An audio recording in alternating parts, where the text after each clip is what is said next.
राजा। तो हेलो तो भाई, गुड इवनिंग भाई सभी को। कैसे हो? मौज में हो? बढ़िया। आज है क्या है? आज संडे तो नहीं है, आज है मंडे। और आज हम सीआरपीएफ से हटके टॉपिक से कुछ अलग बात करेंगे। और आज हम बात करने वाले हैं जो अभी लगातार डीएसएसबी जेजे का कट ऑफ वो एग्ज़ाम, तो जो उसका अभी आंसर की आई थी, आपको पता है। तो ऑफिशियल आंसर की आ चुकी है और उसकी एक्सपेक्टेड कट ऑफ, उसके बारे में हम बात करेंगे आज। और कितनी कट ऑफ जाएंगी।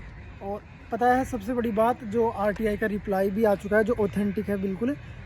आप देख सकते हो, मैं आपको शेयर कर दूंगा जो भी है आरटीआई का रिप्लाई। तो ये एक तरह से चौंकाने वाला था आरटीआई रिप्लाई में, क्योंकि उसमें अटेंडेंस थी बिल्कुल कम। तो आप देख सकते हो, वैकेंसी थी लगभग ठीक ठाक वैकेंसी थी, लगभग 500 के समथिंग राउंड वैकेंसी थी। तो उसकी बात कर रहे हैं हम।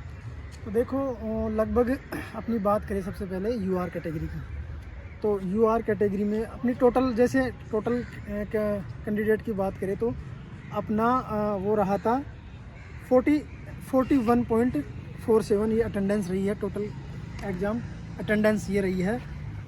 जैसे बात करें हम टोटल यूआर कैटेगरी से, तो उसमें 47,037 कैंडिडेट ने अप्लाई किया था और उनमें से एग्ज़ाम दी थी ओनली 20,000 लोगों ने, 338 लोगों ने। तो आप मान सकते हो 43 यानी 43% लोगों ने एग्ज़ाम दी है।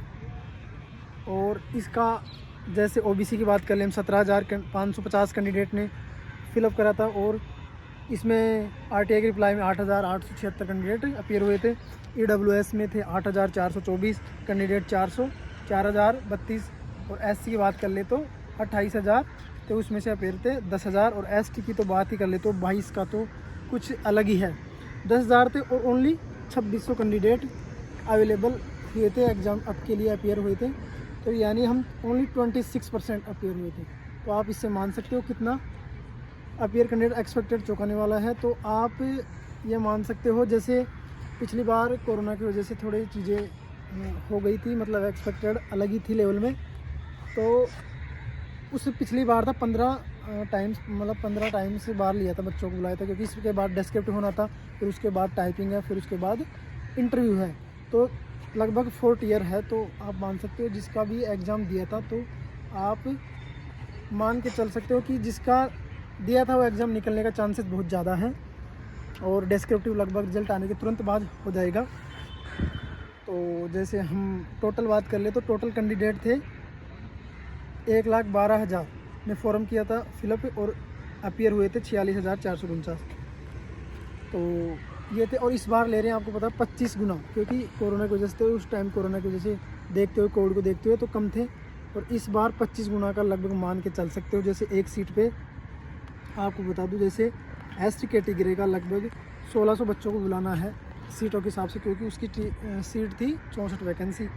और एससी की बात कर लूँ मैं, तो उसकी थी लगभग 72 पोस्ट थे, उसके हिसाब से बनेंगे 1800 कैंडिडेट। और ईडब्ल्यूएस की थी 54 और 64 वैकेंसी, तो उसके बिना से 1550। और ओबीसी के 138 सीट है और 3400 कैंडिडेट लगभग पहुंचेंगे टीयर 2 के लिए। और यूआर कैटेगरी के 230, तो 15,000 के समथिंग।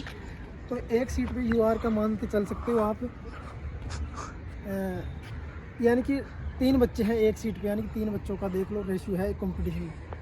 देख सकते हो आप कितना है। ओबीसी में वही 3 का है और एससी में 5-6 कैंडिडेट का है लगभग।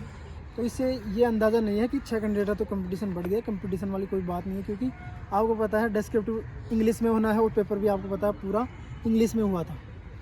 तो इंग्लिश में हुआ था, तो जिसकी अगर थोड़ी बहुत भी इंग्लिश ठीक है तो आराम से, थोड़ा बहुत आता है तो आराम से टीयर 2 आराम से निकल सकता है। और ये जॉब आप आसानी से ले सकते हो थोड़ी मेहनत करके।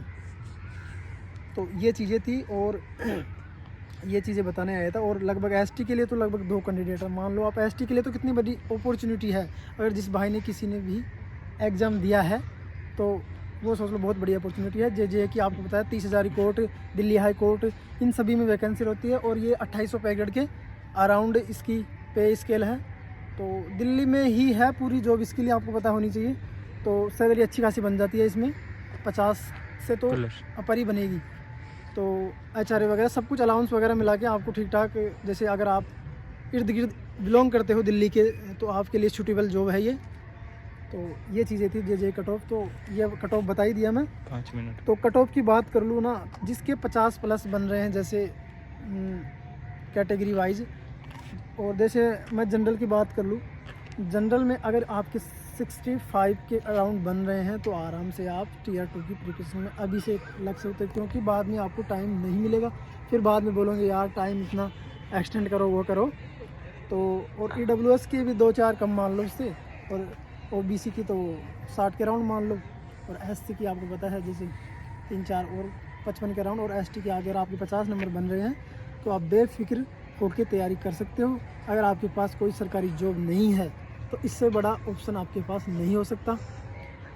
तो ये चीज़ें थी जो मैंने आपको बताई, जो मैंने खुद से नहीं बताई। जो RTI का रिप्लाई है उसी के थ्रू जो RTI का रिप्लाई आया था उसी में चीज़ें बताई थी। तो देख लो कितनी अटेंडेंस कम है, पता नहीं क्यों ये चीज़ें कैसे हुई जो कम थी। तो भाई लोगों ये था आज का टॉपिक, और आज हम सोचे चलो बच्चों को, हमारी ऑडियंस को एक बार इसके बारे में बात कर लेते हैं।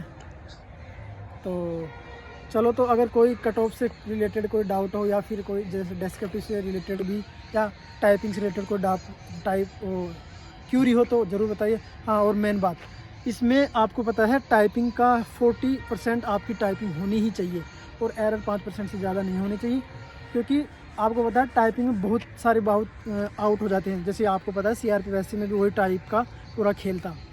तो इसमें मान के चल सकते हो आप सब ही पास हो जाओगे, बस मेन टाइपिंग है। टाइपिंग अगर किसी की नहीं है तो वो अभी से लग जाओ, और टाइपिंग के बारे में आपको जैसे रिजल्ट आएगा और इन्फॉर्मेशन बता देंगे हम लोग।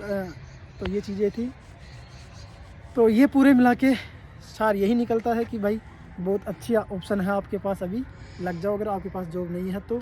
अगर आप जो भाई बोल रहे थे कि किसकी प्रिपरेशन करें, तो चलो तो भाई फिर मिलते हैं नेक्स्ट वीडियो में। तब तक सभी को जय हिंद।